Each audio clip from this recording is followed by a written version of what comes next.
arkadaşlar, Ece'nin Örgüleri YouTube kanalına hepiniz hoş geldiniz. Görmekte olduğunuz bu şirin elbiseyi bugün sizlerle birlikte çalışmak istiyorum. Elbisemizi Tunus işi teknikleriyle ördüm. Sosyal hesaplarda birçok sayfada bu elbisenin anlatımı da var ama şiş ile çalışılmış olarak var. Ben bugün bu elbiseyi Tunus işi yapan arkadaşlar için hazırladım. Elbisemizin örgüsüne bu etek ucundan zincir çekip haroşa tekniğiyle başlıyoruz. Karnabahar modellerini yerleştiriyoruz. Karnabahar modellerinden sonra çift çift kesiyoruz. Gövdenin enini elde ediyoruz. Gövde uzunluğunu istediğimiz ölçüye kadar getiriyoruz. Daha sonra kol kesimlerine yaka kesimini yapıp bitiriyoruz. Arka bölümde ön ile aynı sayıda, aynı uzunlukta oluyor. Bakın kol altına kadar. Kol altından itibaren kol kesimlerini yapıyoruz. Omuza kadar örgüye devam ediyoruz. İsteyen arkadaşlar nakış yapmayabilir ama ben bugün nakışlı yaptım. Elbiseyi sade bırakmayıp nakış yapmak isteyenler için de bu nakışın anlatımını ben videonun sonunda yapıyorum. Oradan takip ederek yapabilirsiniz. Ben bugün 0-3 aylık bebek için hazırladım bu elbiseyi. 87 zincir çekerek başladım. Ama siz daha büyük yapmak istiyorsanız bu zincir sayısını 104 ile çekip bir dilim fazla yapabilirsiniz. 87 zincir ile 4 tam model, bakın 1 2 3 4 tam dilim, yanlarda da bir iki tarafta yarımşar dilim oluşuyor. Toplam 5 dilimden oluşuyor. Dilimleri birleştirdiğimiz zaman da bakın bir dilim elde ediyoruz. İki yarımın birleşiminden bir dilim elde ediyoruz. 104 zincir ile başlarsanız bu ortada 5 dilim, yanlarda da birer dilim olmak üzere 6 dilim oluşuyor. Böylece elbisenin başlangıcını büyük yapıyoruz. Ve bu kesmelerde de istediğiniz kadar kesme yapabilirsiniz. Ben 47 ilmek bıraktım. Siz bunu daha çok da bırakıp daha enli yapabilirsiniz. Elbisenin yüksekliğini de yapacağınız aya göre daha uzun yapabilirsiniz. Kol kesiminden itibaren de omuza kadar olan mesafeyi birkaç sıra fazladan yaparsanız elbiseniz büyük olur. Bugün bu elbisemin örgüsünde Nako Lux Minnoş Baby kullanıyorum. %35 polyamid, %65 premium akrilik özelliği olan bir ip bu. Üzerinde 100 gram 340 metre yazmakta. Renk numarası da 230-69. Bu ipimin kalınlığına uygun olarak 4,5 milimlik tığ kullanıyorum. Ucu gagalı bir tığ bu. Tunus işi yaptığımız tığ. Siz elinizin sıklığına, ipinizin kalınlığına göre bu tığı değiştirebilirsiniz. Bakın arkadaşlar, aynı sayıda yapmış olduğum bir elbise. Bakın sayıları aynı, sadece kullandığım tığ farklı. Bu elbiseyi 5 numara tığ ile yaptım. Bu elbiseyi 4,5 numara tığ ile yaptım. Büyüklüğü bakın bu böyle. Bakın omuzdan tutuyorum. Hem uzun hem eni farklı oldu. Bir derece büyük oluyor. Siz de yapacağınız aya göre, elinizin sıklığına göre veya ipinizin kalınlığına göre bu tığınızı ayarlayabilirsiniz. Ben bugün işte bu ip ile bu tığı kullandım. Tığlarımız, iplerimiz bunlar. Nakış yapmak isteyen arkadaşlar elinizde iğne ve bakın hangi renk nakış yapacaksanız o renkleri bulundurun. Elbiseyi bitirdikten sonra da videonun sonunda sizlerle birlikte bu nakışı yaparız. Örgümüze geçmeden önce size minik bir hatırlatma da yapmak istiyorum. Videolarımın bazılarına dilimizi anlamayan arkadaşlar da yapabilsin diye altyazılar oluşturuyorum. Eğer siz videolarda bu altyazıları görmek istemiyorsanız videonun sağ üst köşesinde alt alta olan noktalama işaretleri var. O noktalara tıklayarak altyazıları kapalı konuma getirirsiniz. O zaman altyazıları görmezsiniz. İpinizi, tığınızı hazırlayın. Bu elbisemizin örgüsüne geçelim. Kanalıma abone değilseniz Ece'nin Örgüleri YouTube kanalına abone olmayı unutmayın lütfen. Hepinize kolay gelsin, iyi seyirler. Elbisemizin örgüsüne Bu karnabahar modellerini yapmak için zincir çekerek başlıyoruz. İpimizi ilk uçtan çıkarıyorum ben. Bakın şu şekilde.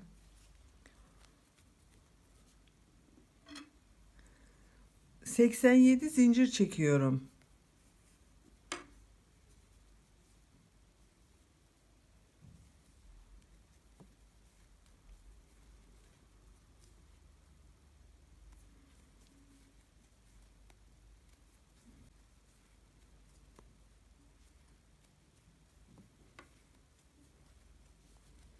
...87 zinciri çektim.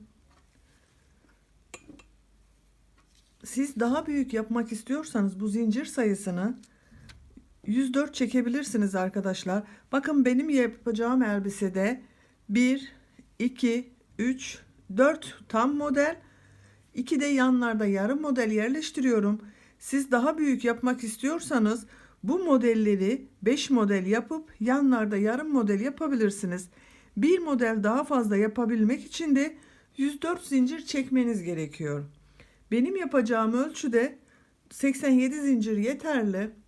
Bu 87 zincirin üzerine şu şekilde bakın her zincir içerisinden bir ilmek çıkararak tığımın üzerinde topluyorum.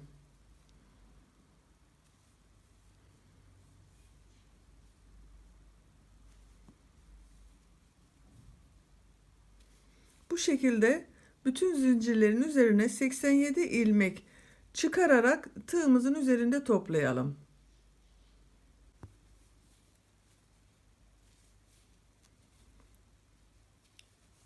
...87 ilmeği bakın tığın üzerinde topladım.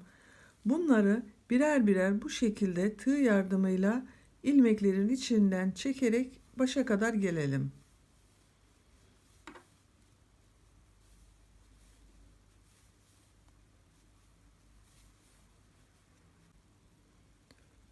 ...87 ilmeği bakın içerisinden çekerek bir sıra düz tunus işi halinde yaptım.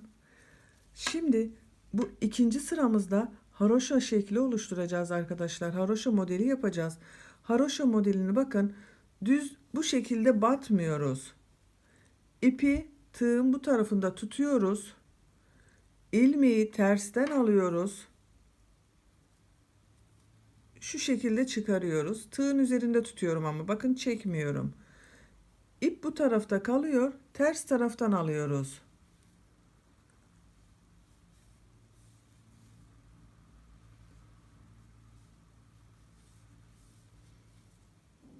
Bu şekilde sıra sonuna kadar 87 ilmeği haroşa yapalım. İlmekleri tığ yardımıyla çekelim.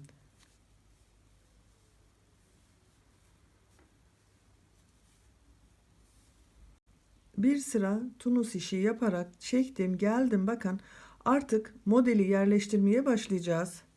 Modeli yerleştirmek için ipi bu şekilde bakın bu tarafa alıyorum.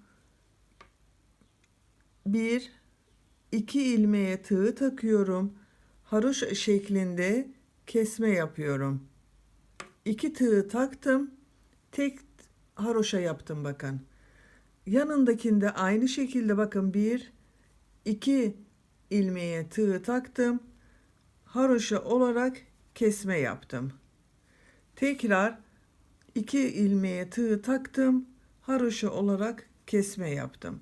3 kesme yaptık ama haroşa olarak yaptık. İpi tığın üzerine doluyorum. Bakın düz tunus işi yapıyorum. İpi tığın üzerine doluyorum. Tekrar düz tunus işi yapıyorum. İpi tığın üzerine doluyorum. Düz alıyorum bakın. Tekrar düz aldım. 1 2 3 4 5 defa düz tunus işi yapacağız. Ama düz tunus işlerinden önce birer defa tığın üzerine ilmek dolayacağız. Burada kesmiştik. Burada da doluyoruz. Bakın 5 taneyi yaptım. Tekrar ipi tığın üzerine doluyorum. Bu 2 ilmeği bir alıyorum. Bakın 2 ilmeği kesiyorum. Kesme yaptım. Takip eden 5 kesme daha yapacağız. Toplam 6 kesme yapacağız arkadaşlar. Bakın 2 ilmeği takıyorum. Tek ilmek haline getiriyorum. Ama bakın haroşa olarak kesiyorum. Düz kesmiyorum. Bu şekilde 1, 2, 3, 4 kesme yaptık. 5. kesme. 6. kesme. Kesme yaparken tığın üzerine ip dolamıyoruz. Bakın düz kesmeler yapıyoruz. Düz yaparken tığın üzerine ip doluyoruz bakın. 6 kesmeyi yaptım. İpi tığın üzerine doluyorum. Bakın düz yapıyorum. Doluyorum. Düz yapıyorum. Doluyorum. Düz yapıyorum. Doluyorum. Düz yapıyorum. 5 defa düz yapacağız. Bakıyorum hemen. 2, 4. Doluyorum. 5.'yi düz yaptım. Tekrar bakın 6.'yı doluyorum. Ama bu sefer 2 ilmeği bir alarak haroşa şeklinde kesiyorum. Artık kesmelere geçiyoruz. 6 kesme yapıyorum bakın. 2 3 4 5 6 kesmeyi yaptık. Bu şekil aldı. Tekrar doluyoruz. Düz yapıyoruz. Doluyoruz. Düz yapıyoruz. Doluyoruz. Düz yapıyoruz. Doluyoruz. Düz yapıyoruz. Doluyoruz. Düz yapıyoruz. 5 defa düz ilmek çıkaracağız. Bakıyorum 2, 4, 5. 6.'yı doluyorum. 6.'yı ikisini bir yaparak kesme yapıyorum. 6 kesme yapıyoruz burada. Bakın 2 ilmeği bir alıyorum. Kesme yapıyorum. 2 ilmeği bir aldım. Kesme yaptım. 2 ilmeği bir aldım. Kesme yaptım.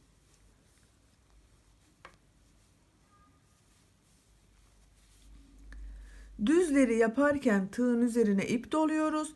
Kesmeleri yaparken ip dolamıyoruz. 2, 4. Bakın 2, 4, 6 kesmeyi yaptım. Şimdi düz yapacağız.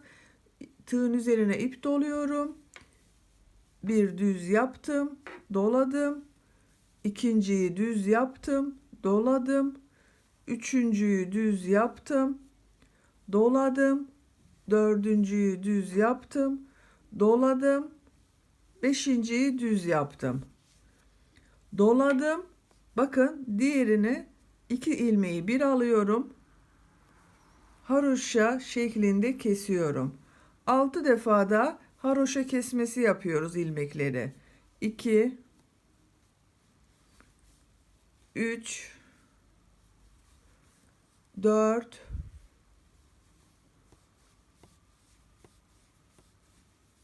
5 6 defa da kesmeyi yaptık. İpi tığın üzerine alıyorum. 1 ipi tığın üzerine alıyorum. 2 ipi tığın üzerine alıyorum. 3 ipi tığın üzerine alıyorum. 4 ipi tığın üzerine alıyorum. 5 defa düz yaptık. 5 defa ipi tığın üzerine aldık.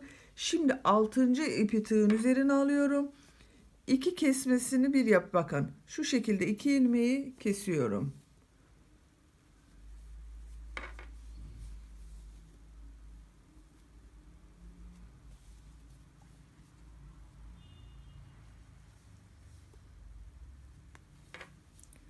Yanındaki 2 ilmeği de kesiyorum.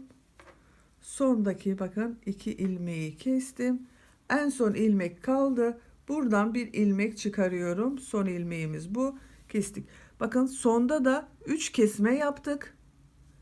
Şu şekilde 1, 2, 3. Başta da aynı şekilde 3 defa kesme yapmıştık. Düz olanlarda ipi tığın üzerine doladık. Kesmelerde ipi tığın üzerine dolamadan kesme işlemi yaptık. Şimdi bunları bakın hepsini birer birer bu şekilde tığ yardımıyla içinden çekelim.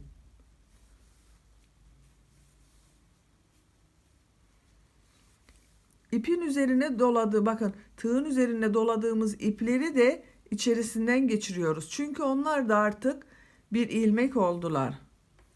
Bu şekilde hepsinin içerisinden geçirerek başa kadar çekelim. Bakın doladığım ipin içerisinden de geçiriyorum. İlmeğin içerisinden geçiriyorum. Kestiğim ilmeklerin içerisinden geçiriyorum.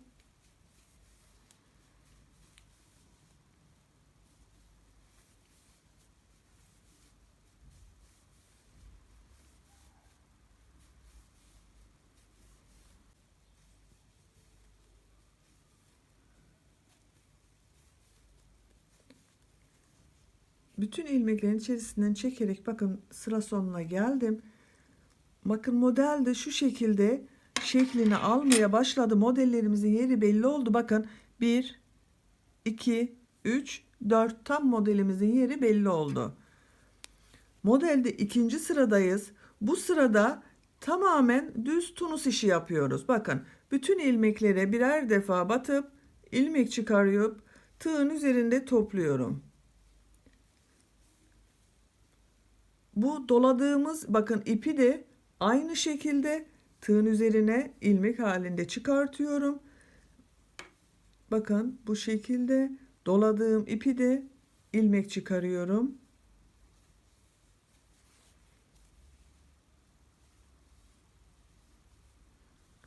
...87 ilmeği bu tığın üzerine bu şekilde toplayarak geriye çekelim. İkinci sırada tekrar modelimizi yapacağız. Bakın bir sırada düz tunus işi yaparak gittim, ilmekleri çektim, geldim. Tekrar bir alt sırada yapmış olduğumuz bu kesmeler ve arttırmaların olduğu sıranın aynısını tekrar burada uygulayacağız. Bakın ip bu tarafa geliyor. 1, 2 ilmeği tığa takıyorum, kesme yapıyorum. Baş tarafta 3 kesme yapacağız. 1 kestim, 2 kestim, 3 kestim. Bakın 3 defa kestim ama haroşa olarak kestim. Düz kesmedim. Düz olanlarda bakın tığın üzerine ipi doluyorum. 1 doluyorum. 2 doluyorum. 3 doluyorum. 4 doluyorum. 5 defa doladım. 5 defa düz tunus işi yaptım. 6.'yı doluyorum. Bu sefer kesme işlemine başlıyoruz. Bakın 2 ilmeği 1 yaptım. Kesme yaptım. 6 defa da kesme işlemi yapıyoruz. Kesmelerde dolama yapmıyoruz. Düz yaptığımız zamanlar dolama yapıyoruz. Bakın tığın üzerine ip dolamıyorum. Sadece 2 ilmeği 1 alarak kesme işlemi yapıyorum.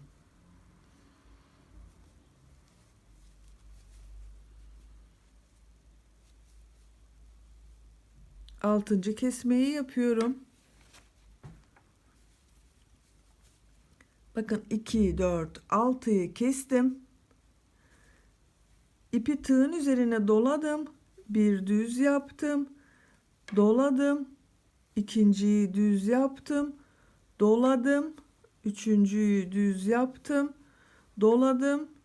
Dördüncüyü düz yaptım. Doladım. Beşinci olanı düz yaptım. Doladım. 2 ilmeği haroşa şeklinde kestim. Artık kesmeye başlıyoruz. 6 defa da kesme yapıyoruz.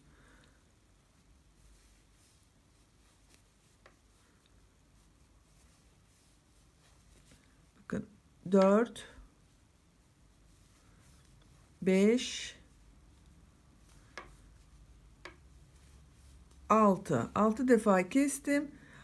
Aslında 6 defa kesiyoruz, 6 defa doluyoruz. Bakın bu düz yaparken 6 defa dolama yapıyoruz tığın üzerine. 6 defa da kesiyoruz. İlmeklerimiz hiç azalmıyor kesme yaptığımız zaman. Düz yaptım, ipi tığın üzerine doladım, düz yaptım, ipi tığın üzerine doladım, düz yaptım, ipi tığın üzerine doladım, düz yaptım. İpi tığın üzerine doladım, düz yaptım. İpi tığın üzerine doladım, düz yaptım. Bakıyorum. 1, 2, 3, 4, 5 bunu fazladan yaptım. 5 defa düz yapıyoruz. 6.'yı doladığımız zaman kesme işlemi yapıyoruz. Bakın kesme işlemi yaptım. 6 defa da kesme yapıyoruz. 2 ilmeği bir alıyorum. Haroşa şeklinde kesme yapıyorum.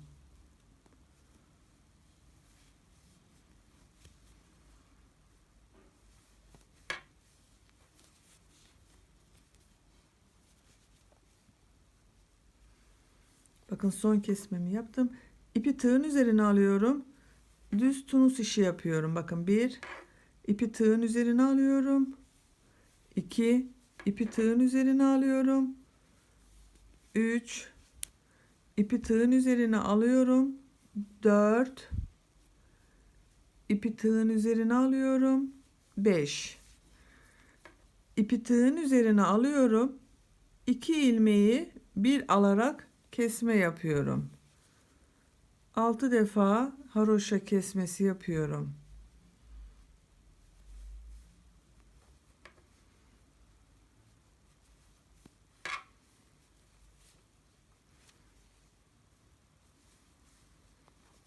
Beşinci kesme. 6. kesme. Bakın 6 defa kesme yaptım. İpi tığın üzerine alıyorum. 1, ipi tığın üzerine alıyorum. 2, ipin tığın üzerine alıyorum. 3, ipi tığın üzerine alıyorum. 4, ipi tığın üzerine alıyorum. 5, ipi tığın üzerine alıyorum. Kesme işlemi yapıyorum bakın. 1, 2, 3. Son ilmeği düz yapıyoruz. Başta ve sonda 3'er defa kesme yapıyoruz. Diğerlerinde 6 defa doluyoruz. 6 defa kesme yapıyoruz. Bu şekilde ilmekleri azaltmayalım ama sıra sonlarında kaç ilmek olduğunu sayarsanız şaşırmamış olursunuz. Bazen dolamayı unutabilirsiniz. O zaman kısa yoldan geriye dönmesi daha kolay olur. Sökebilip yeniden yapabilirsiniz. Bu karnabaharı yaparken her sırada bir sayın, şaşırmayın. Ona göre devam edeceğiz. Şimdi bütün hepsini tığ yardımıyla başa kadar çekiyorum. Bütün ilmeklerden birer defa bakın şu şekilde ilmekler çıkararak başa kadar çekiyorum.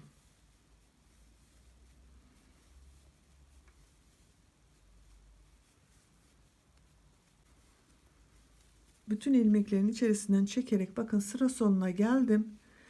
2 model yerleştirdik. Bakın 2 haroşa kesmesi yaptık. 2 karnabahar modeli yaptık. Modelimiz daha belirgin oldu bakın. Karnabahar modeli bu şekilde devam edecek. Bir sırada başta ve sonda 3'er defa kesme yapıyoruz. Aralarda 6 defa tığın üzerine ip doluyoruz. 5 defa düz yapıyoruz. 6 defa kesme yapıyoruz. Bu şekilde devam edeceğiz. Bir sonraki sırada da bu doladığımız ilmekleri de ilmek olarak çıkarıyoruz. Bakın nasıl olduğunu tekrar gösteriyorum. Kesme yaptığımız ilmeklerden ilmek çıkarıyorum. 3 ilmeği çıkardım. Bakın tığın üzerine ip doladığımız bu ilmeği de ilmek çıkarıyorum. Düz yaptığımız örgüyü ilmek çıkarıyorum. Atlamamaya dikkat edelim. Bu doladığımız ilmekleri bazen unutursak modelimiz bozulur, sayısı bozulur. Bir sonraki sırada model denk gelmez. Bu şekilde devam ederek bir sırada kesme ve arttırmalar yaparak ikinci sırada da bütün ilmeklerin üzerinden düz tunus işi yaparak devam edeceğiz. 6 defa bakın bu şekilde 1-2 sırayı yaptık. Toplam 6 karnabahar modeli yapalım. Daha sonra gövde bölümünü yerleştireceğiz. Buralarda kesme yapacağız. Oraya kadar tamamlayalım gelelim. 6 sıra karnabahar modelini yaparak bakın benim için gerekli olan yüksekliği elde ettim. 2, 4, 6 bakın 6 sıra karnabahar modeli yerleştirdim. Örgüde de bakın modeli yaptım. Arttırma ve kesme olduğu modeli yaptım. Düz gideceğim sıradayım. Bu sırada düz örgüleri yaparken büzgü olsun diye kesmeler yapacağız arkadaşlar. Şu anda benim yaptığım ölçüde 87 ilmek var. 87 ilmeği 47 ilmeğe düşüreceğim. 40 ilmek kesmem gerekiyor. Bu 40 ilmeği keserek bir büzgülü model elde edeceğiz bundan arkadaşlar. Başta bakın 1 2 3 ilmeği düz ördüm. Kesme için bu 2 ilmeği bir alıyorum. Tek ilmek haline getiriyorum. Ama bakın bu sefer düz kesiyoruz. 2 ilmeği taktım. Çıkardım. 2 ilmeği taktım. İlmek aldım. Tek ilmek elde ettim. Bakın bir alt sırada model yaparken arttırma için dolamış olduğumuz ipleri de bir ilmek olarak ele alıyorum. Diğer ilmekle birlikte kesiyorum.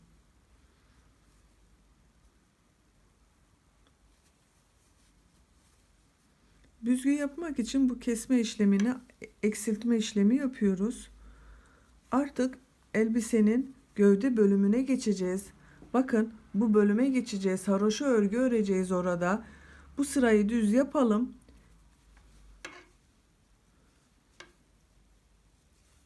Tığın üzerine bu şekilde kesmeler yaparak 47 ilmek toplayalım.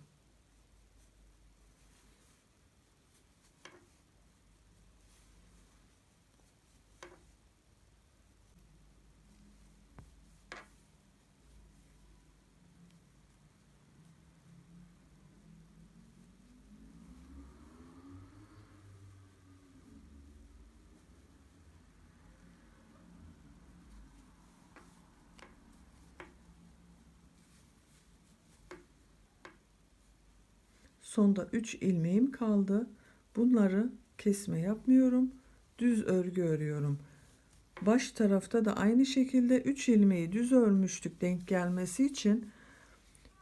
Sonda da 3 ilmeği düz ördüm. Kaç olduğunu sayıyorum.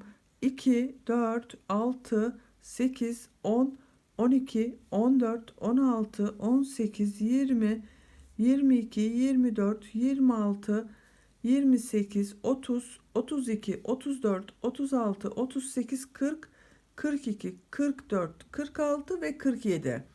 47 ilmeği topladım. Bakın 87 ilmekten 47 ilmeğe düşürdüm. Bunların hepsini birer birer tığ yardımıyla çekelim. Bir sonraki sırada haroşa örgüye geçeceğiz. Bu şekilde bütün ilmeklerin içerisinden ilmekler çıkararak başa kadar çekelim.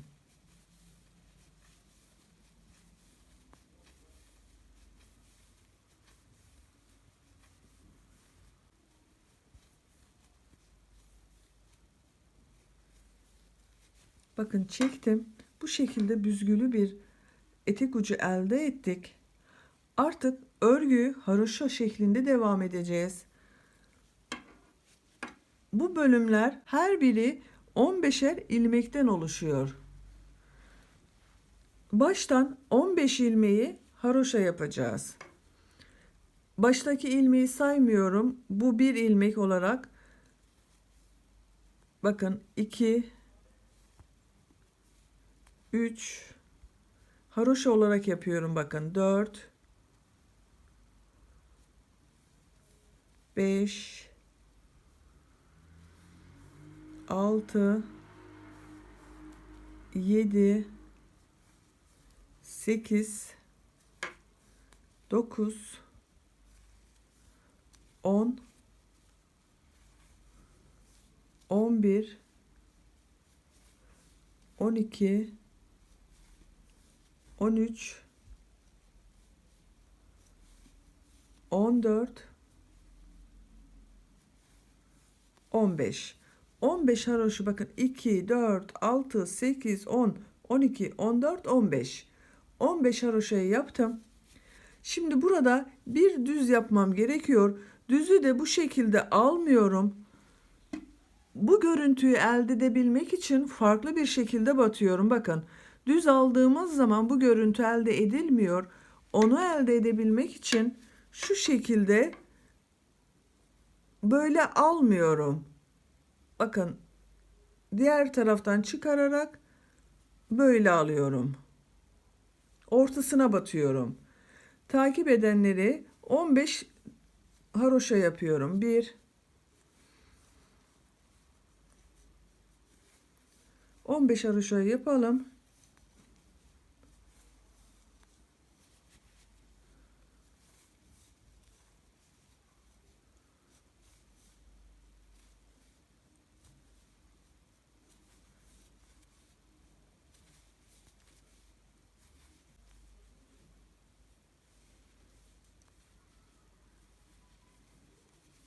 Sayıyorum hemen. Bakın bunu düz yapmıştım.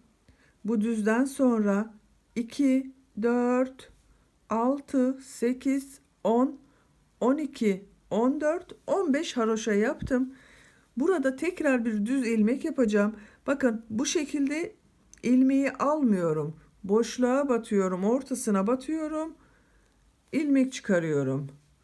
Düz yaptım. Takip edenleri haroşa yapıyorum sıra sonuna kadar.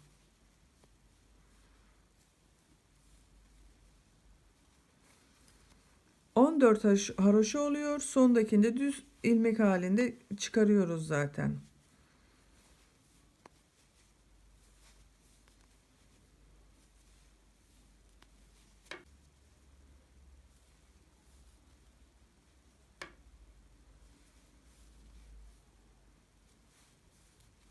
Bakın son ilmeği de kenar bölümünün düzgün gitmesi için şu şekilde 2 ilmeği taktırarak çıkarıyorum. Sayıyorum hemen. Bunu düz yapmıştık. Bakın düzden sonra 2, 4, 6, 8, 10, 12, 14, 15. Artık bitirdik. Hepsini birer birer tığ yardımıyla ilmek halinde çekiyoruz. Bakın bu şekilde başa kadar çekelim.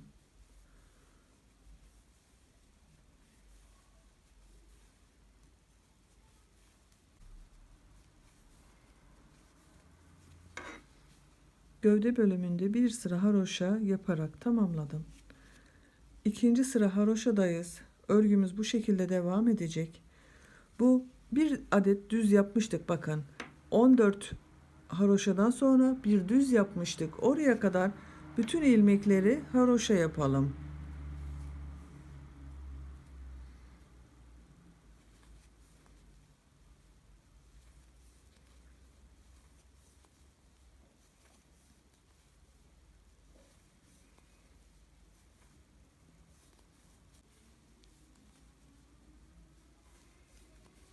Bakın haroşaları yaparak düz örgü yaptığımız ilmeğe geldim.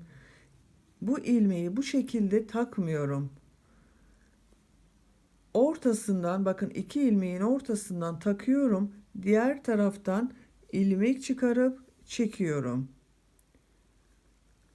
Takip edenleri haroşa şeklinde devam ediyorum.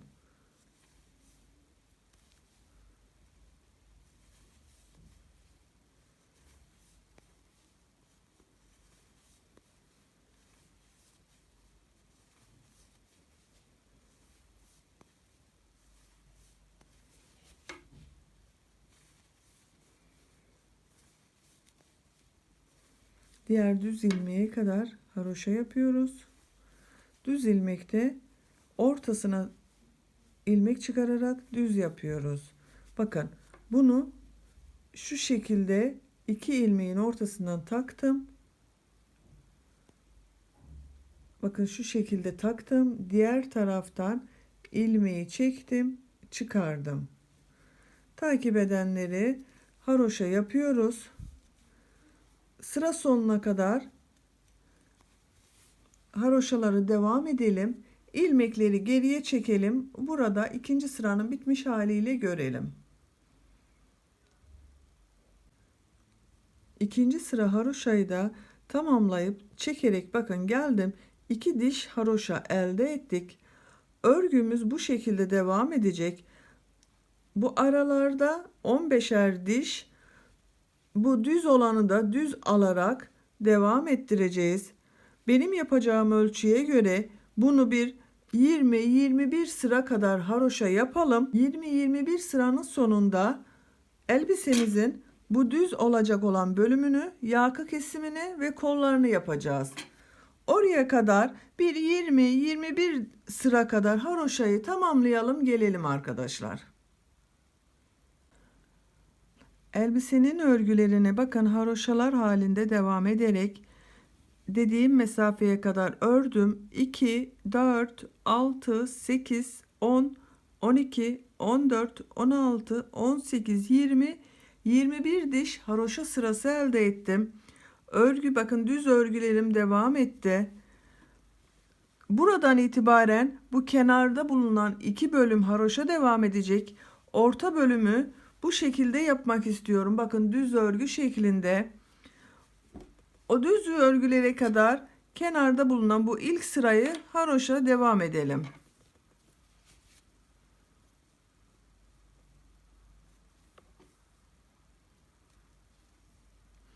Başta 15 ilmeği haroşa yapıyorum.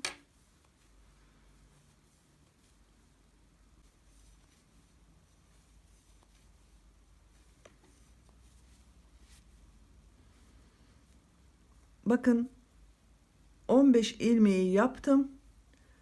Bu ilmeği düz alıyorum. Artık ortasına batmıyorum. Düz alıyorum. Düz tunus işi yaptım. Takip eden bakın bunu ortasına batıyorum. İlmek çıkarıyorum. Şu şekilde ortasına battım. İlmek çıkardım. Şişle yapılan düz örgünün aynısını burada bu şekilde elde ediyoruz.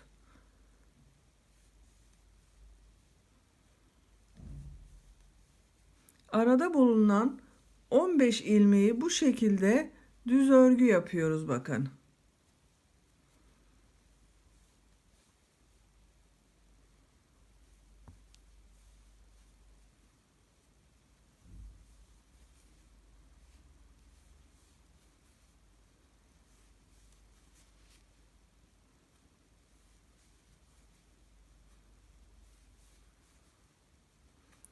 Son ilmeği de düz örgü yaptım. Bu tek olan ilmeği normal tunus işi düz örgüsü şeklinde alıyorum. Takip edenleri haroşa yapıyorum. Sıra sonuna kadar bütün ilmekleri haroşa yapıyorum.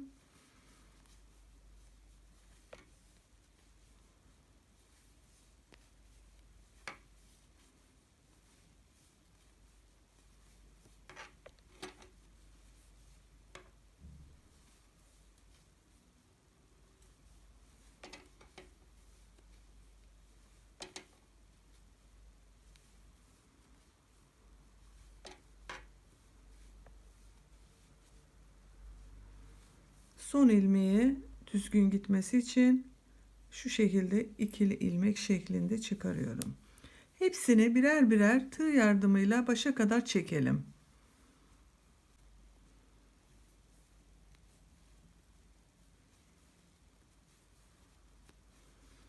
Bütün ilmekleri çektim bakın. Bu sırada nasıl görüyorsak o şekilde ilmekleri yapıyoruz. Haroşaların üzerinden haroşa ilmek çıkarıyoruz. düz örgülerin üzerinden düz ilmekler yapıyoruz. Örgünün başında olan 15 ilmeği haroşa yapıyorum.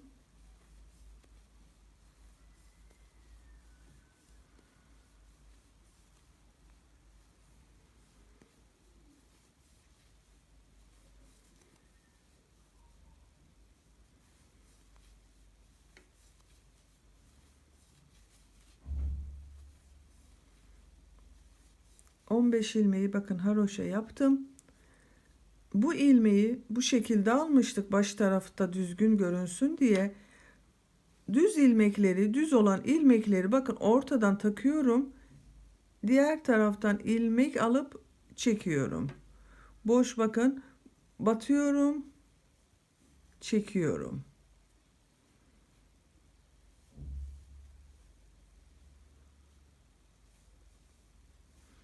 Bu şekilde devam edelim.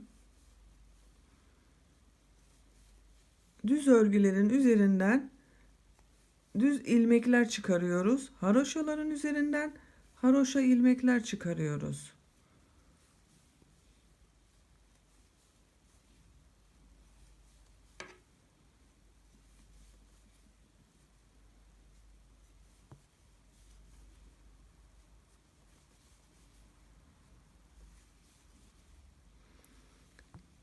Haroşalara geldim. Haroşalarda düz devam ediyorum.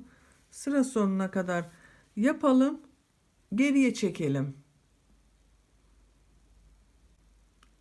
İlmekleri bakın sıra sonuna kadar tamamladım. Geriye çektim. Görüntüsünü bir görelim. Haroşaların üzerinden haroşayla devam ediyoruz. Düz örgünün görüntüsü de bakın bu şekilde oluyor. Düz örgülerin üzerinden düz örgü şeklinde devam edelim. Bu düz örgülerden sonra başladığımız yerden itibaren bir 3-4 sıra kadar daha örelim. Toplamda 3-4 sıra olacak arkadaşlar. Yani bakın buradan itibaren 2 sıra olmuş. 2 sıra daha yapalım. Kol kesimini yapalım. Bakın bu düz örgüye başladığımız yerden itibaren 1, 2, 3, 4 sıra haroşa yaptım. Düz örgümüz de 4 sıra oldu. Düz örgünün şekli böyle görünüyor. Bakın çok düzgün bir şişle yapılan düz örgü gibi görünüyor. Artık kol kesimini yapacağız. Kol kesimini bakın şöyle yapıyorum. İkinci ilmeğe tığ takıyorum. İçerisinden geçiriyorum. Kaydırma tekniği yapıyorum. Üçüncü ilmeğe tığ takıyorum. İçerisinden geçiriyorum. Kaydırma tekniği yapıyorum. 2 kesme yapmış olduk. Takip edenleri nasıl görüyorsam o şekilde yapıyorum. Bakın haroşaların üzerinden haroşa yapıyorum. Orta bölümde bulunan düz örgülerin üzerinden düz örgü yapıyorum.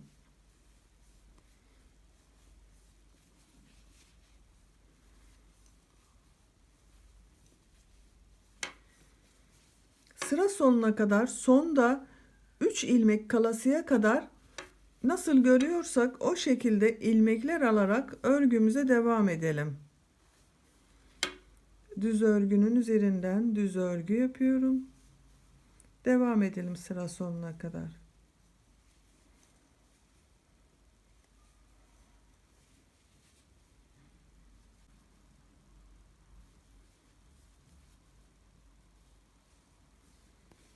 Sonda 3 ilmek kaldı bakın.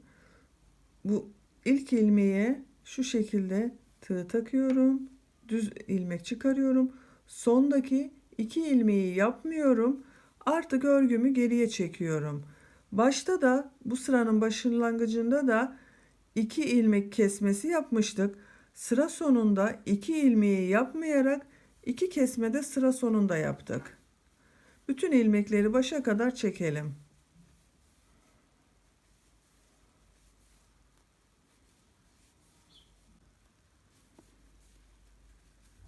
Bütün ilmekleri çektim. Bu sırada tekrar kesme işlemi yapacağız. Kesme işlemini baştaki bakın ilmek tığımın üzerinde Bundan sonraki 2 ilmeği tığın üzerine takıyorum. Çekiyorum, tek ilmek yapıyorum. Takip edenleri nasıl görüyorsam o şekilde devam ediyorum. Sıra sonunda 3 ilmek kalasıya kadar haroşaların üzerinden haroşa, düz örgünün üzerinden düz ilmekler çıkararak devam edelim.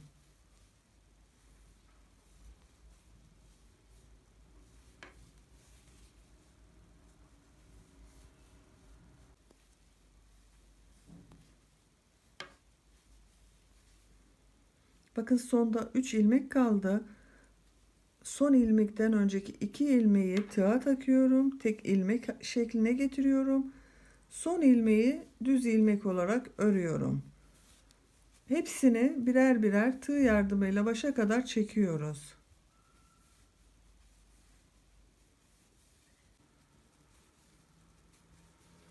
Bütün ilmekleri çektim. Bu sırada tekrar bir kesme yapalım. Aynı şekilde bir alt sırada yaptığımız gibi bakın ilk 2 ilmeği tığa takıyorum. Tek ilmek şekline getiriyorum. Takip edenleri haroşaları haroşa ilmek çıkarıyorum. Düz ilmekleri düz ilmek çıkarıyorum. Sıra sonunda 3 ilmek kalasıya kadar devam edelim.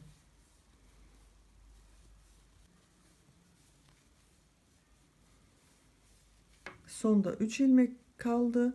İlk 2 ilmeği tığa takıyorum. Tek ilmek haline getiriyorum. Son ilmeği düz ilmek yapıyorum. Hepsini başa kadar çekiyorum bakın.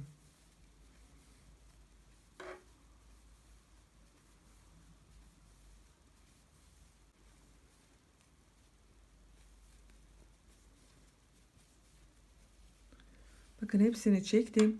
Artık kesme işlerini bitirdim. Düz devam edeceğiz. Kol kesmeleri bitti. Yakada bu kesme yapacağımız yerden önce haroşa yapacağız tekrar. Oraya kadar bu kesmelerden itibaren 3-4 sıra kadar daha örelim. Aynı şekilde eksiltme yapmadan kalan ilmeklerle bakın onu sayıyorum kaç ilmeğim kaldı. 2, 4, 6, 8, 10, 12, 14, 16, 18, 20, 22, 24, 26, 28, 30, 32, 34, 36, 38, 39 ilmek var. 39 ilmek ile 3-4 sıra daha düz bir şekilde örelim.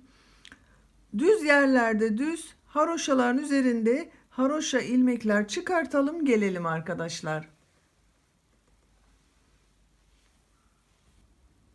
Elbisenin yaka bölümünde olan bu düz örgüleri bitirdim. Bakın sayıyorum. Düz örgüyü başladığımız yerden itibaren 2, 4, 6, 8, 10, 12 sıra haroşa örgü ördüm. Düz örgü benim için yeterli. Siz isterseniz bir sıra daha giderek daha kare bir görüntü elde edebilirsiniz. Düz örgüleri bitirdik. Bu yakanın keseceğimiz yerden önceki 2 sıra haroşayı yapacağız. Buradan itibaren 2 sıra haroşa yapacağız arkadaşlar. Bakın ilk ilmeği düz yapıyorum. Takip edenleri haroşa yapıyorum.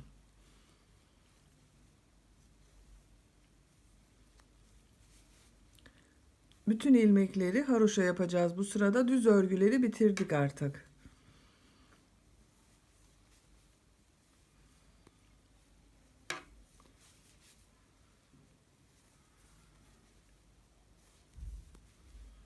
Bakın düz örgülerin olduğu yerdeyim. Bu ilmekleri de haroşa tekniği yapıyorum. Bakın haroşa şeklinde tersten alıyorum.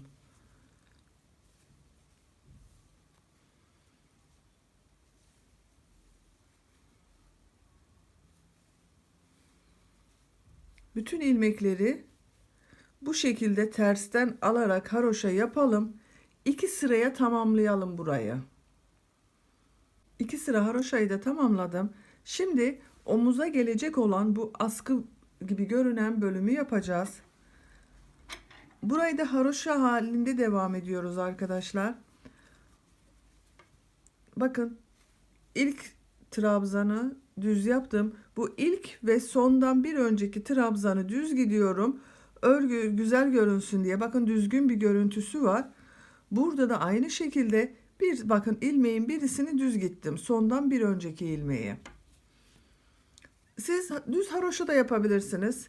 Ben böyle yapmayı tercih ettim. Sizin böyle yapmanıza gerek yok ama. İkinci bakın haroşa yapıyorum. Haroşa yapıyorum. İlmekleri tersten alıyorum.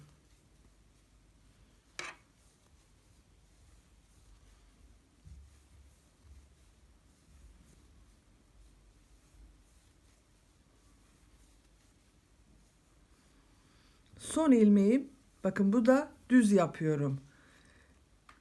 Bu 3 bölüme ayırmıştık gövdeye başlarken. Bu ilk bölümü bakın bitimi bir omuzumuzun birisi olacak. Burayı düz yapıyorum. İlmekleri sırasıyla çekiyorum.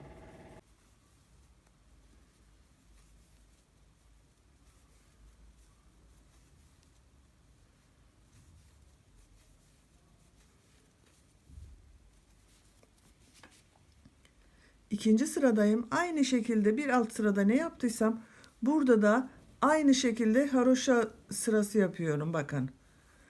Kaç tane yaptığımızı sayalım. 2, 4, 5, 6, 7, 8, 9, 10, 11. Bir de son ilmeğimiz var. 12. 12 ilmekten oluşan askı bölümü yapıyoruz. Hepsini çekiyoruz.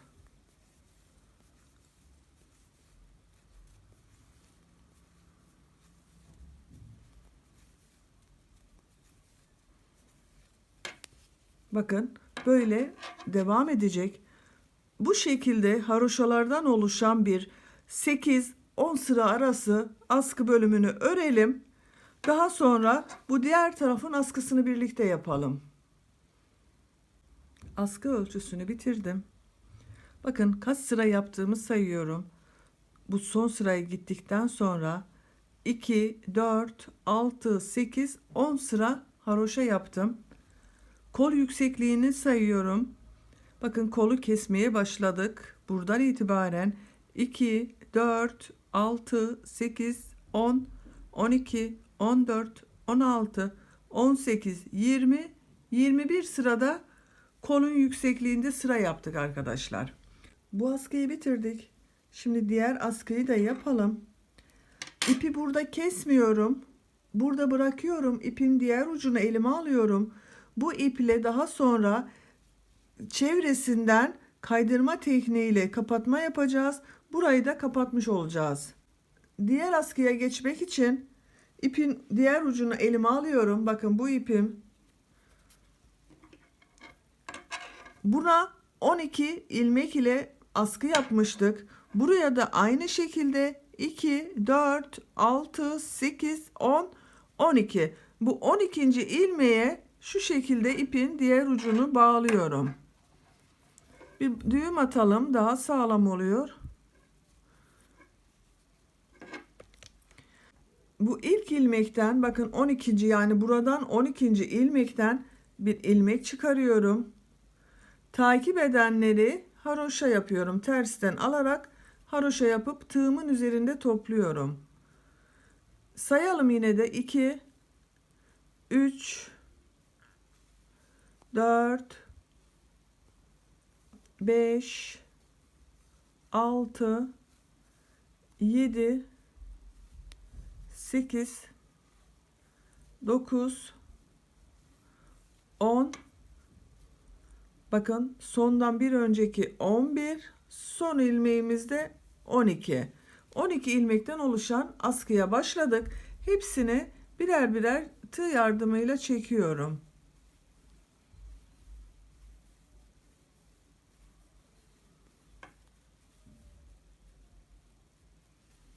İkinci sıraya geçiyorum. Aynı şekilde tersten alarak haroşa uyguluyorum. Bakın bu şekilde tersten alıyorum bütün ilmekleri.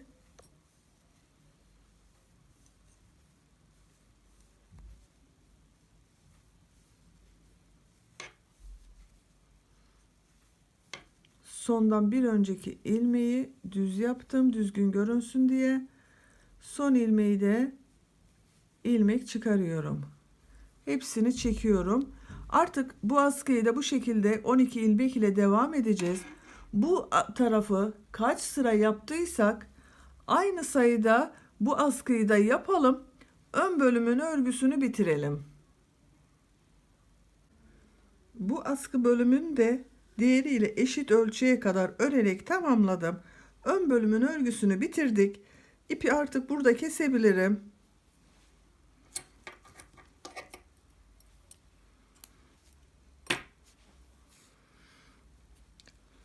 Şimdi bu geride bıraktığımız ip vardı. Bakın, diğer ön bölümdeki bu askıyı yaparken bıraktığımız ip vardı. Bununla bu yaptığımız ön bölümde olan yakayı tamamen çevirme işlemi yapacağız.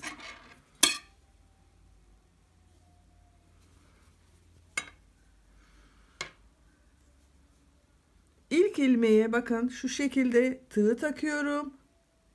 İlmeği çıkarıyorum. Tığın üzerinde bırakmıyorum, çekiyorum. Diğer ilmeğe de aynı şekilde bakın tığı taktım. İlmeği aldım. İkisinin içerisinden geçirdim. Tığın üzerinde tutmuyorum. Bu şekilde kapatma tekniği uyguluyoruz.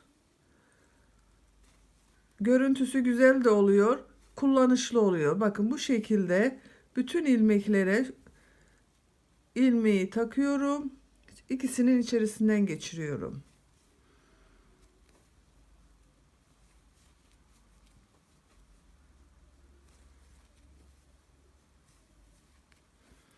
Son ilmeği de aynı şekilde bakın. İlmek yapıyor gibi taktım. İlmeği aldım. İçerisinden geçirdim. Görüntüsü böyle oluyor. Bakın düzgün bir görüntü elde ettik. Bu yakadaki yan tarafta duran burayı da aynı şekilde yapacağız. Bakın bu şekilde ilmeğe tığ takıyorum. İlmek alıyorum. Kaydırma tekniği yapıyorum. Taktım, ilmeği aldım, kaydırma tekniği yapıyorum. Aynı şekilde devam ediyoruz. Buraya kadar devam edelim.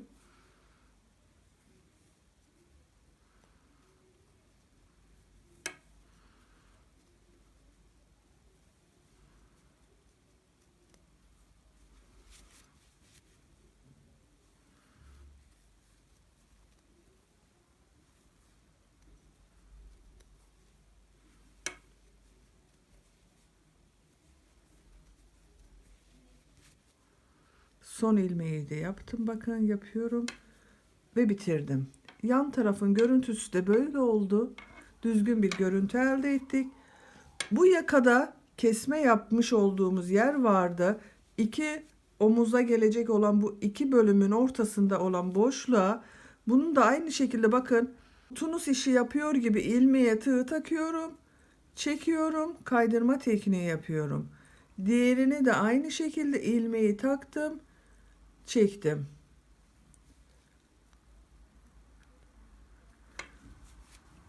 Bakın görüntü böyle görünüyor. Yaptığımız zaman tekrar bakarız görüntüsüne, nasıl düzgün gördüğünü siz de görürsünüz.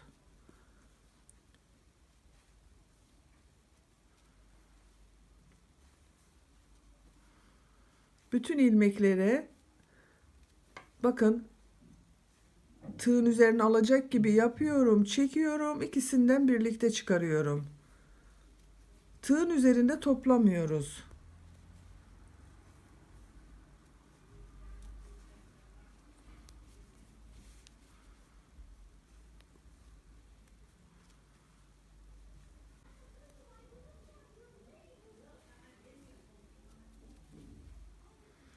Son ilmeği de bakın aynı şekilde kaydırma tekniği uyguladım. Görüntüsünü birlikte görelim. Bakın düzgün bir yaka elde ettik. Şimdi diğer askının olduğu yerdeki yan tarafa batıyoruz. Aynı şekilde bakın boşluğa battım. Kaydırma tekniği uyguluyorum. Takip edenlerde de kaydırma tekniği yapıyorum.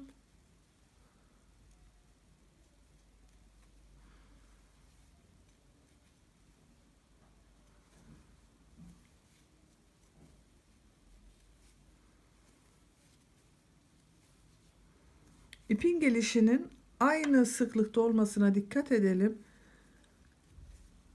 Düzgünlük açısından onu unutmayalım. Bakın son ilmeği de tığı taktım. Bitirdim. Burada bakın bir ilmek oluştu. Yakanın tamamını çevirme işlemini yaptık. Şimdi bu omuzda nasıl yapmıştık? Kaydırma tekniği yapmıştık. Bu omuzda da aynı şekilde kaydırma tekniği yapıyorum. Bakın tığ takıyorum, kaydırma tekniği yapıyorum. Tığ taktım, kaydırma tekniği yapıyorum. Tığ taktım, kaydırma tekniği yapıyorum.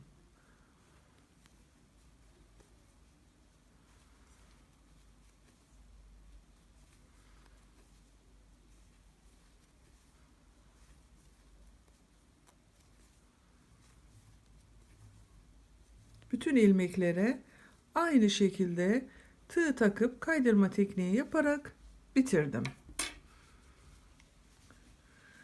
Yakanın görüntüsü bakın gayet muntazam ve güzel oldu. Ön bölümü böylece bitirmiş olduk arkadaşlar. Şimdi arka bölümü yapacağız.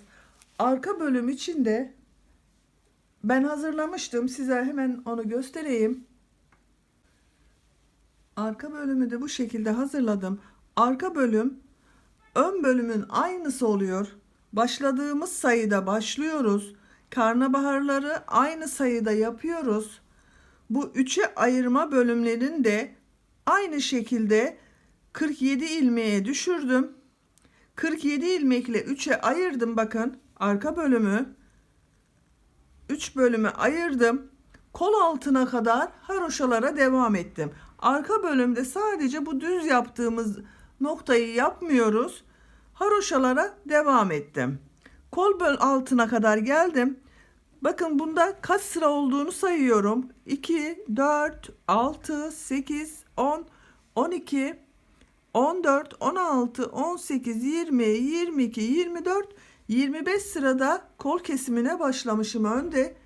Arka bölümü de aynı şekilde sayıyorum. 2, 4, 6, 8, 10, 12, 14, 16, 18, 20, 22, 24, 25 sıraya kadar ördüm. Kol kesimine geldim. Buraya kadar ön bölümden hiçbir farkı yok. Sadece bu ön bölümde yaptığımız düz örgüyü yapmıyoruz. Haroşa şeklinde devam ediyoruz. Şimdi kol kesimlerini yapalım. Ön bölümde yaparken kol kesimlerini 2 kesmiştik başta. Burada da aynı şekilde 2 ilmek kesiyorum. Bakın kaydırma tekniğiyle 1, 2. 2 ilmeği kestim. Takip edenleri haroşa yapıyorum.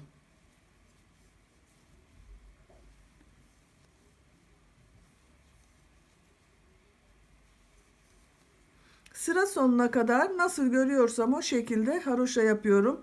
Sonda 3 ilmek kalasıya kadar devam ediyorum.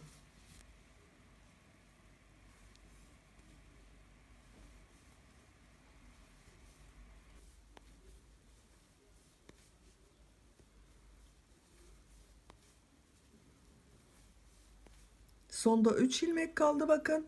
Bu 2 ilmeği bırakıyorum.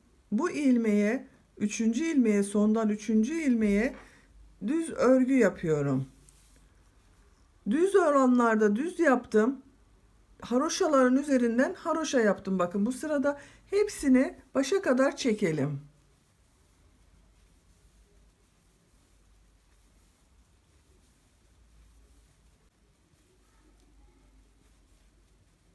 Bütün ilmekleri çektim. Şimdi burada tekrar ön bölümde de aynı işlemi yapmıştık. Bir kesme işlemi yapacağım. Bakın bu 2 ilmeği tığa takıyorum. İpi alıyorum, içerisinden geçiriyorum. Tek ilmek haline dönüştürüyorum. Takip edenleri haroşaları haroşa yapıyorum. Buradaki düz örgüleri düz örgü yapıyorum.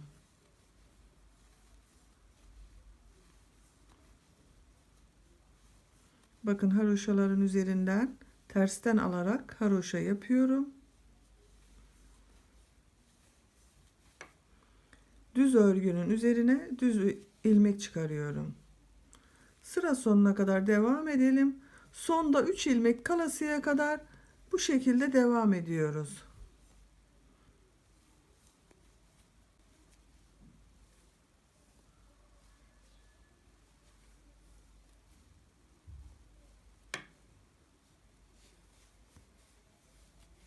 Sonda 3 ilmek kaldı. Bu sondan önceki 2 ilmeği tığa takıyorum.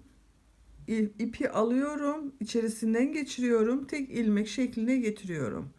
Sondaki ilmeği düz örgü halinde örüyorum. Hepsini başa kadar çekiyorum.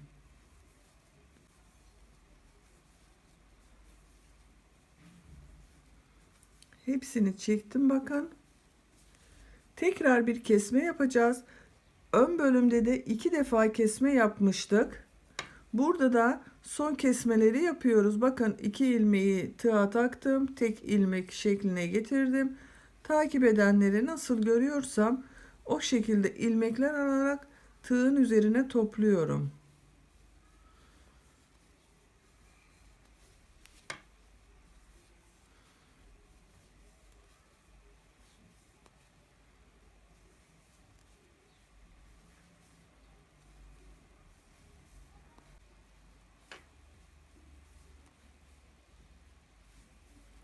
Sıra sonuna geldim. 3 ilmek kaldı. Bakın sıra sonunda sondan önceki 2 ilmeği tığa takıyorum. Tek ilmek şekline getiriyorum. Son ilmeği de düz tığın üzerine alıp ilmek yapıyorum. Hepsini başa kadar birer birer çekiyorum.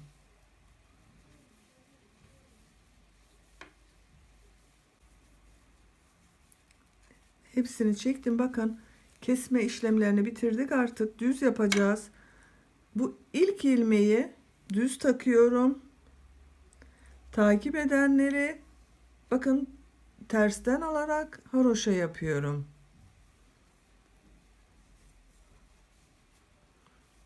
Nasıl görüyorsam o şekilde devam ediyorum.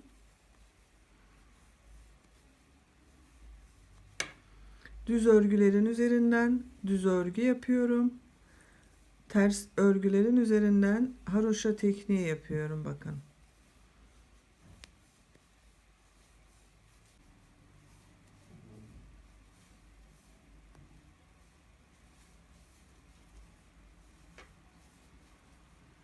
Bütün ilmekleri nasıl görüyorsam o şekilde çıkararak bakın sıra sonuna geldim.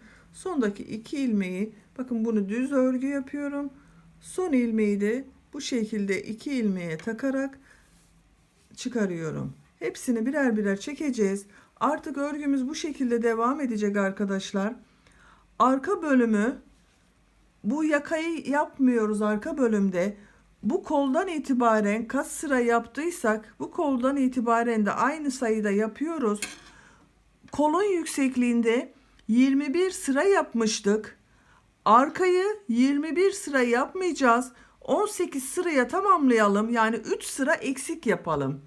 Siz daha çok yaptıysanız bu kolu yaptığınız bu ilmek sıra sayısından 3 sıra eksik olasıya kadar bu şekilde nasıl görüyorsak aynı şekilde ilmekler çıkararak örgümüze devam edelim.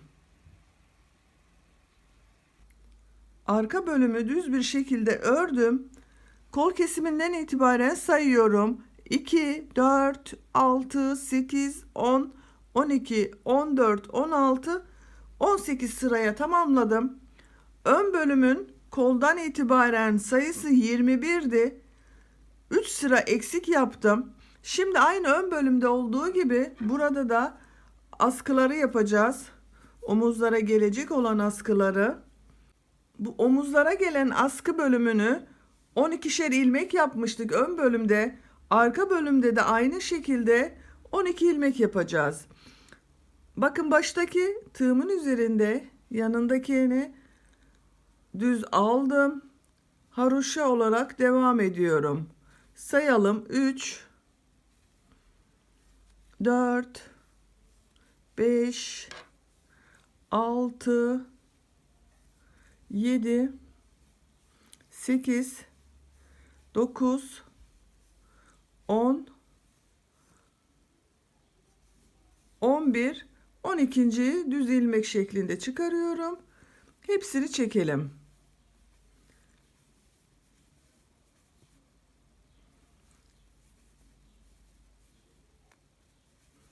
Bir sıra yaptım.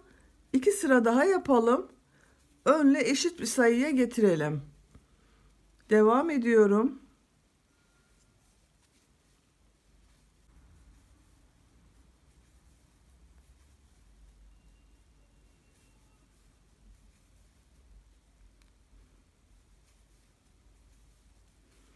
Üç sıra yaptım bakın. Bu arka ortayı bıraktığımız yerden itibaren 1, 2, 3 sıraya tamamladım. Şimdi kaydırma tekniğiyle sırayı kapatıyorum. Diğer omuza gelecek olan askı bölümünü yapacağız. Bu şekilde kapatıyorum bakın.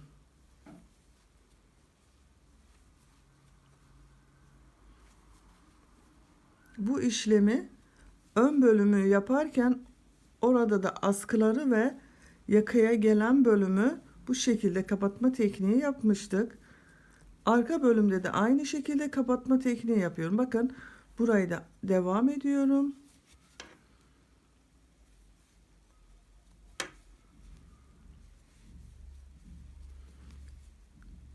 İlmeklere devam ediyorum. Bakın arka bölümde burayı kapatacağız artık.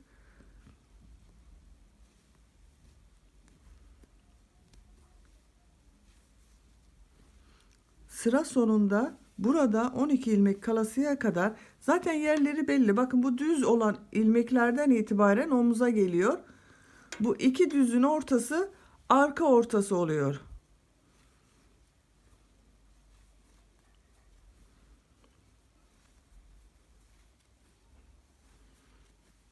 Devam ediyorum.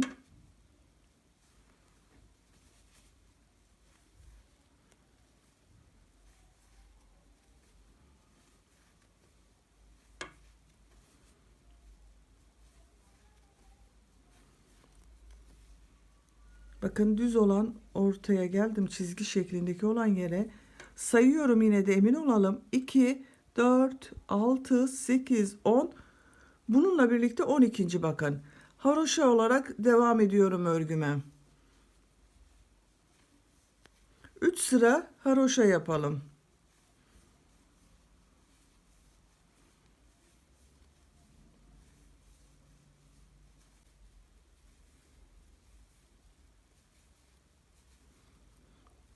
Üç sıra haroşayı tamamladım. Bakın eşit oldu omuzlara gelecek olan yerler.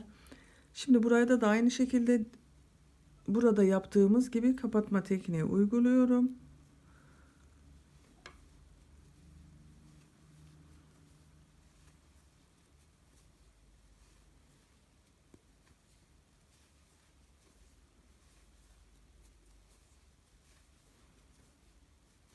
Bütün ilmekleri kapatma şekliyle kapatıyorum bakın. Düzgün bir görüntü elde ediyorum.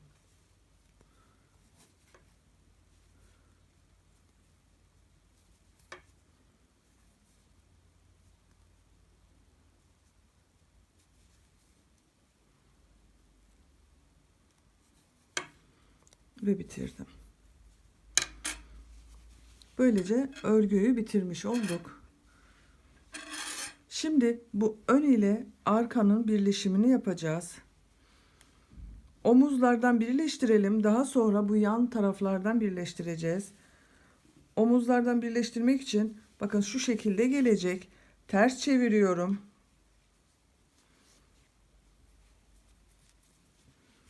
Birleştirme işlemini elinizde 4,5 numara kısa tığlardan varsa onunla yapabilirsiniz. Ben belki hepinizin elinde 4,5 numara tığ olmayabilir diye örgü ördüğüm tığ ile birleştirme işlemini yapıyorum. Bakın ilk boşluğa, gözeneğin olduğu yere tığımı takıyorum. Karşıdan da ilk gözeneğe tığ takıyorum. Şu şekilde ilmeği çıkarıyorum. İkinci olana tığ takıyorum. Boşluğa takıyorum bakın. Karşıdan da ikinci olan boşluğa tığ taktım. Çıkardım. İçerisinden geçiriyorum. Kaydırma tekniği uyguluyorum. Üçüncüye bakın, boşluğa tığ taktım. Karşıdan da aynı şekilde boşluğa tığ taktım. İçerisinden geçirdim.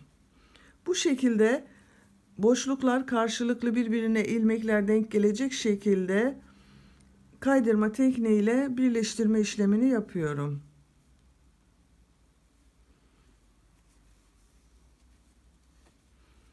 Omuz sayıları ilmek olarak aynı sayıda. Onun için bir sorun olmaz.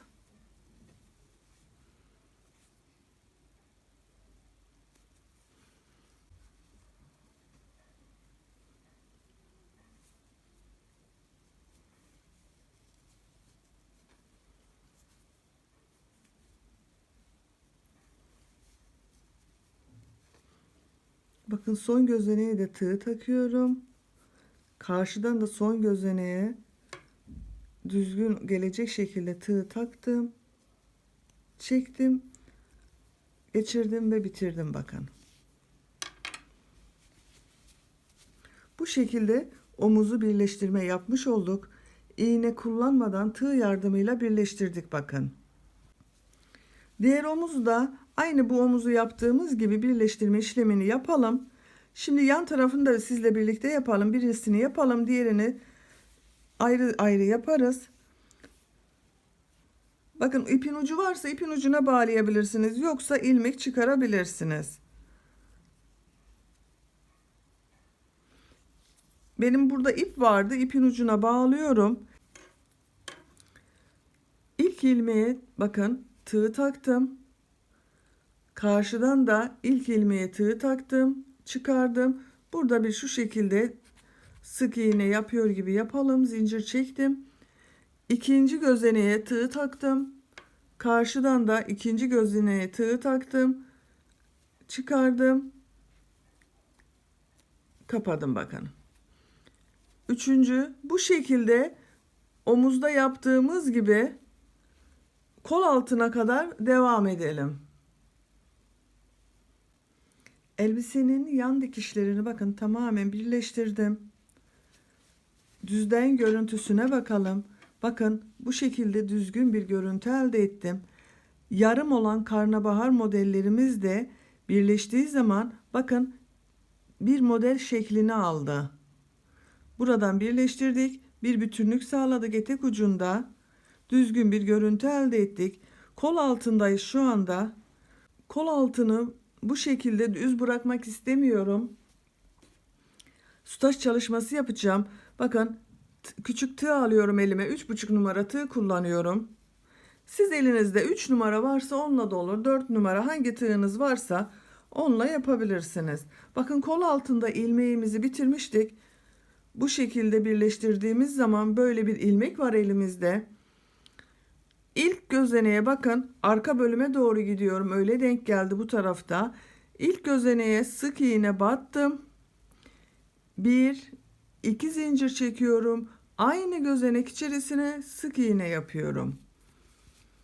Bir atlıyorum, ikinci gözeneğe geçiyorum. Sık iğne yaptım. 1 2 zincir çekiyorum. Aynı gözenek içerisine sık iğne şeklinde batıyorum. Bir atlıyorum, ikinci gözeneğe geçiyorum. 1 2 zincir çekiyorum. Aynı gözenek içerisine batıyorum. Bu şekilde devam edelim. Kolun çevresini tamamen çevirerek başladığımız noktaya kadar gelelim.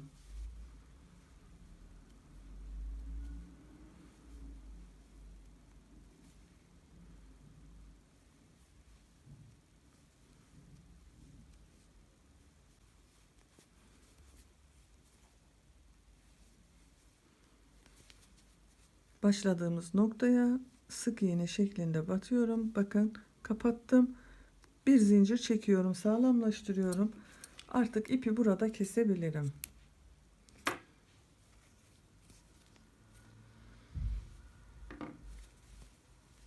Bakın, omuzlarını yaptık.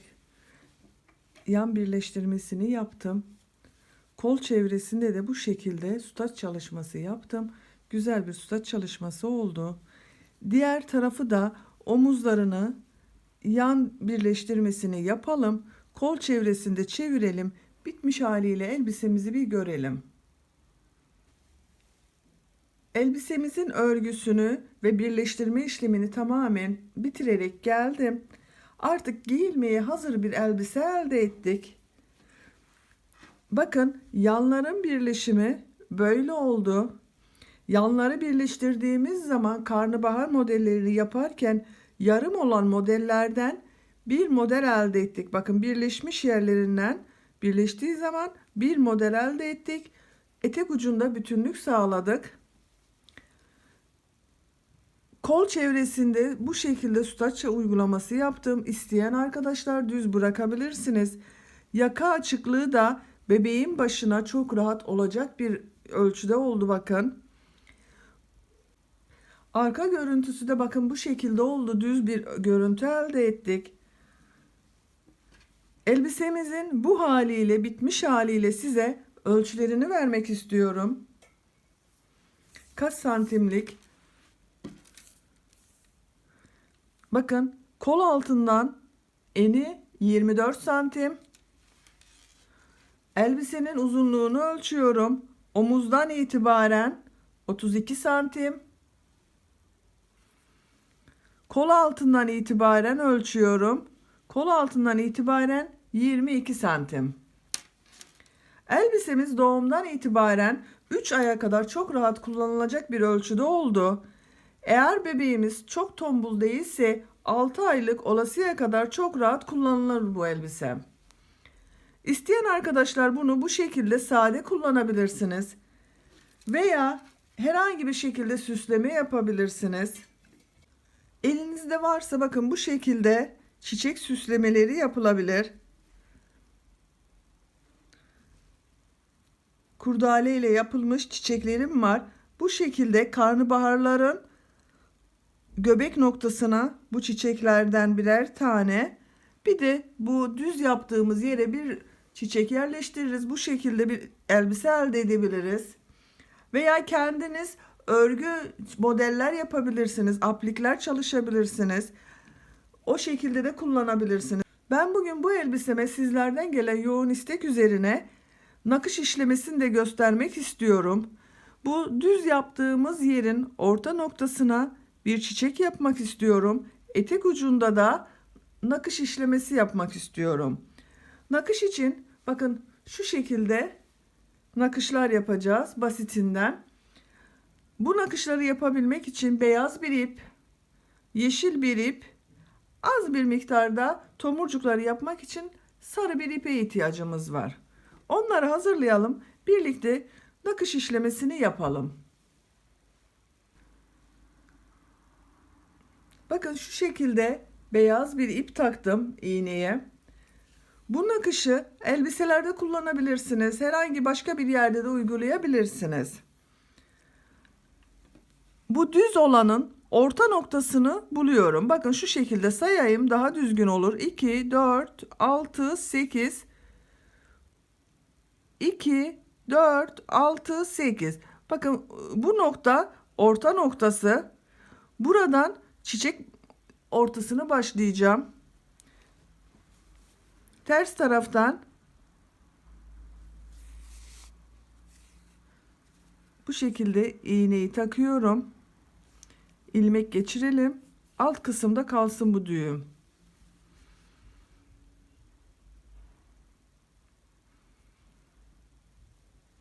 Bakın orta noktasına işaretlemiş olduğumuz bu orta noktaya iğneyi taktım. İpin ucunu çıkardım.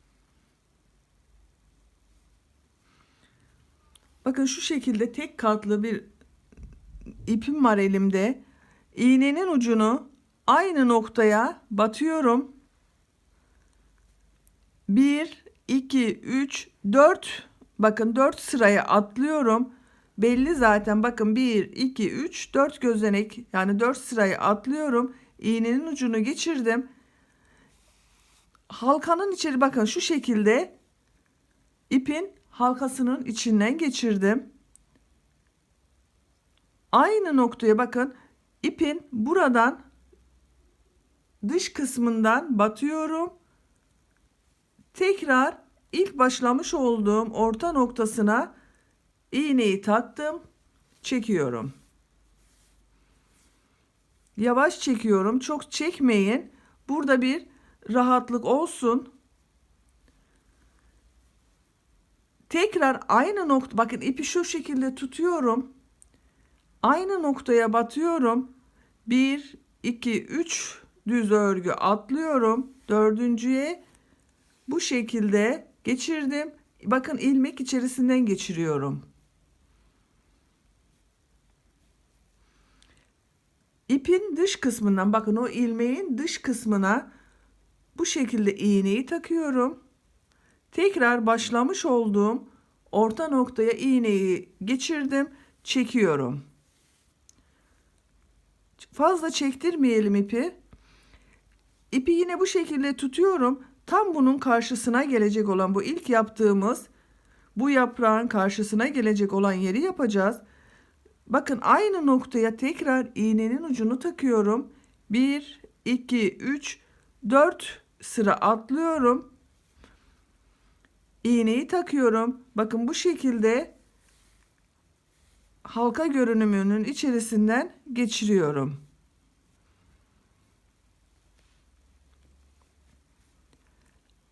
Dış kısmında, bakın dışından, bu halkanın dışından tekrar iğneyi batıyorum. Orta noktaya geliyorum. Orta noktadan iğnenin ucunu çıkardım. Karşı noktaya batacağız. Şimdi aynı noktaya tekrar iğnenin ucunu takıyorum. 1, 2, 3 model atlıyorum.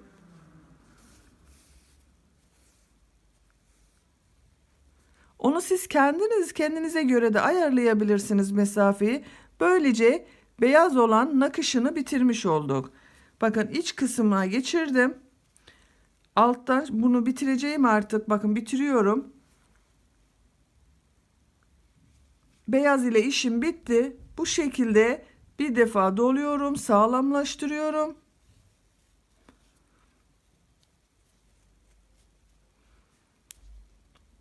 Ve ipimi burada kesiyorum.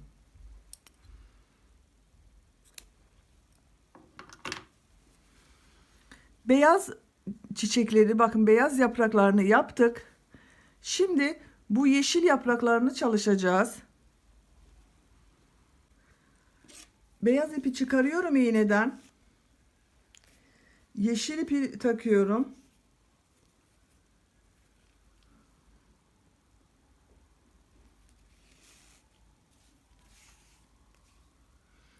İpin ucuna düğüm atalım. Bakın orta noktasından bu şekilde iğneyi geçiriyorum. Çekiyorum. Bu düğüm attığım noktadan, bakın 2 ilmek ipin arası, bakın katları var, ipin katları var. Oradan iğneyi geçiriyorum. Burada sağlamlaştırıyorum. Yeşil ipimizi de sağlamlaştırdık. Beyazın orta noktası vardı, bakın yapraklarını yaptığımız bu ortadaki noktaya yeşil ile başlayacağımız yaprak için iğneyi takıyorum, çekiyorum. Bakın ipi üst kısma çıkardım. Aynı noktaya batıyorum. Bu sefer iki beyazın ortasında çapraz görüntü olacak şekilde beyaz yeşil yapraklar yapacağız. Bakın çaprazına battım, iğneyi geçirdim. Bakın bu şekilde halkanın içerisinde kalıyor ipin ucu. Çekiyorum. İpin, bakın dış kısmından batıyorum. Tekrar orta noktaya iğnenin ucunu takıyorum. Çekiyorum.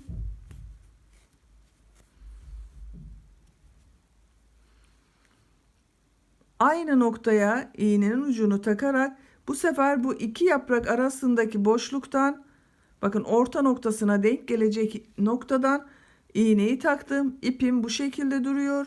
Çekiyorum. Çıkardım bakın. Tekrar bakın dış kısmından taktım. Orta noktaya iğneyi takıyorum. Çekiyorum.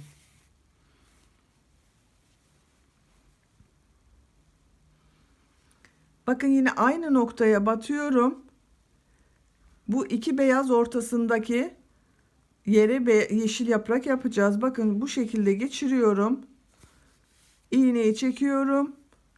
Geçirmiş olduğum bu ipin dışına iğneyi batıyorum. Orta noktaya götürüyorum. Bakın orta noktadan çıkartıyorum ucunu. Çekiyorum.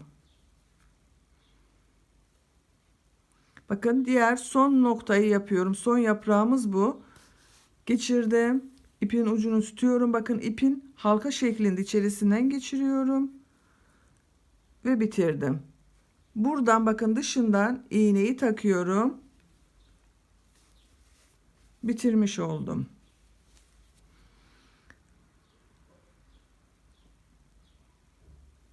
Bakın böyle iki ipi birlikte aldım. 2 defa doladım. Çektim. Sağlamlaştırdım.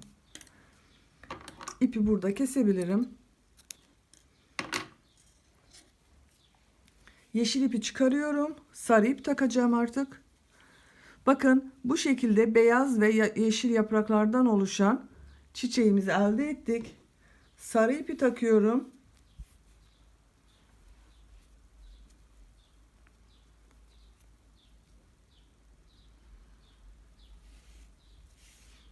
Sarının da ucuna yine aynı şekilde bir düğüm atıyorum.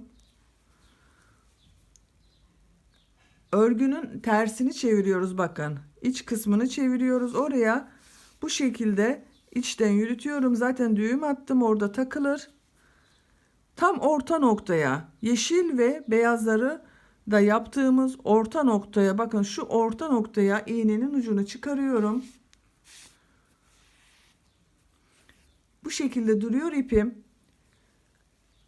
1 2 3 4 5 6 7 8 9. Kaç defa, büyüklüğüne göre tomurcuğu ne kadar büyük yapmak istiyorsanız o kadar doluyoruz. Bakın bunu da sıkıca tutuyorum. Doladığım ipleri tutuyorum. Yavaş yavaş çektiriyorum. Tomurcuk elde ediyorum. Aynı noktaya batıyorum. Bakın tomurcuk burada duruyor. Aynı noktaya batıyorum. Yavaş çekelim. Bakın oldu. Böylece çiçeğimizi bitirmiş olduk.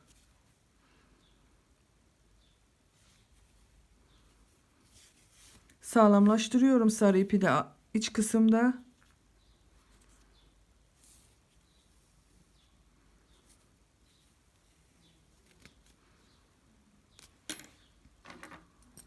İpimi artık burada kesiyorum. Bakın elbisenin ön bölümünde çiçeğimizi yaptık, bitirdik. Bu karnabaharların olduğu yerde de yarımşar çiçek yapmak istiyorum. Beyaz ipimi takıyorum yeniden. İğneye beyaz ipi takıyorum.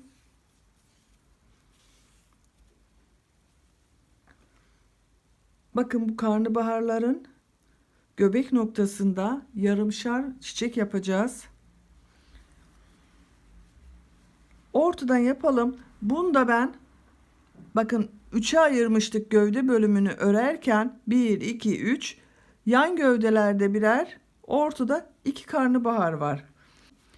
Bu ilk modelin buraya yapmak istiyorum. Alttan ipimi şu şekilde sabitliyorum.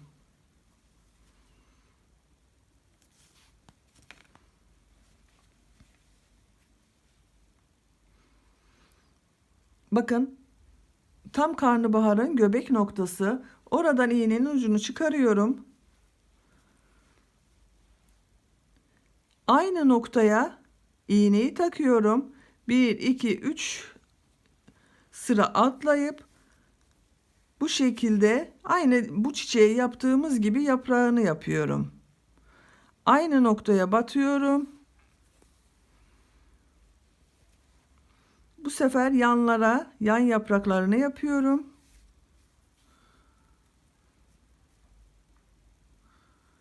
Aynı noktaya batıyorum. Diğer yan yaprağını yapıyorum.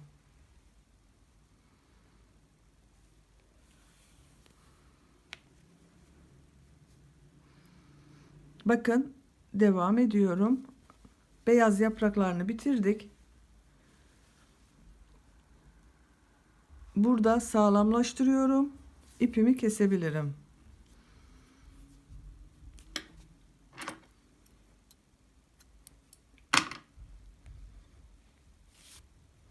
Yeşil ipi takıyorum tekrar.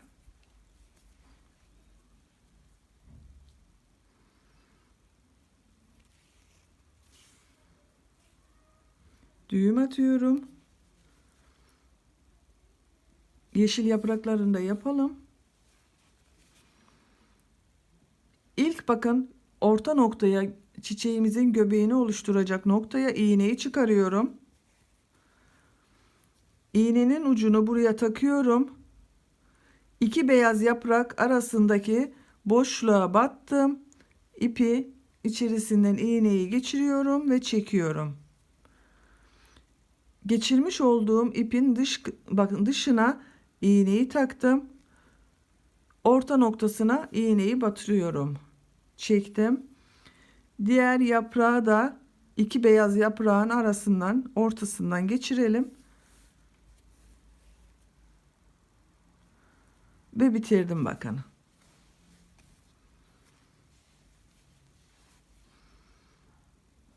Sabitliyorum.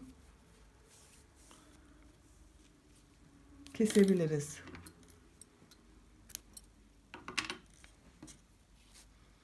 Sarı ipi takıyorum.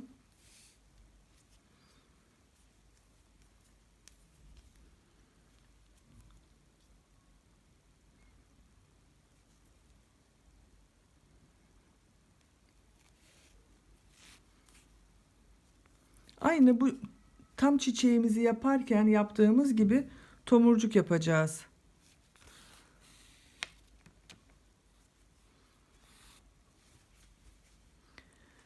Tam orta noktasından iğneyi çekiyorum. Bakın çıkarıyorum. Aynı tomurcuğu yapıyoruz. Kaç defa doladıysak o kadar doluyorum. Bakın 1, 2, 3, 4, 5, 6, 7, 8.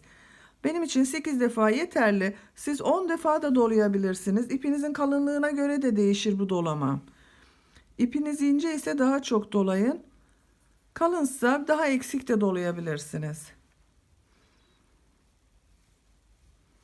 Bakın bu şekilde bir tomurcuk yaptım.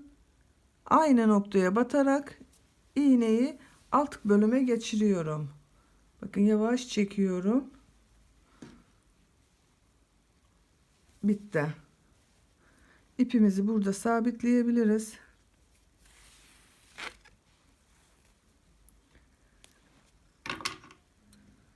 Artık kestim.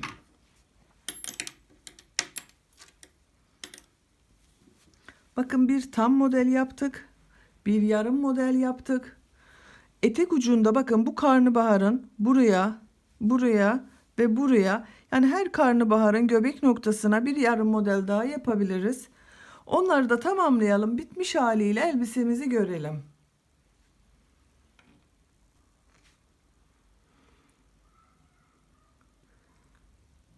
Evet arkadaşlar, bakın nakışlarını da tamamladım. Elbisemizi giyilir hale getirdim.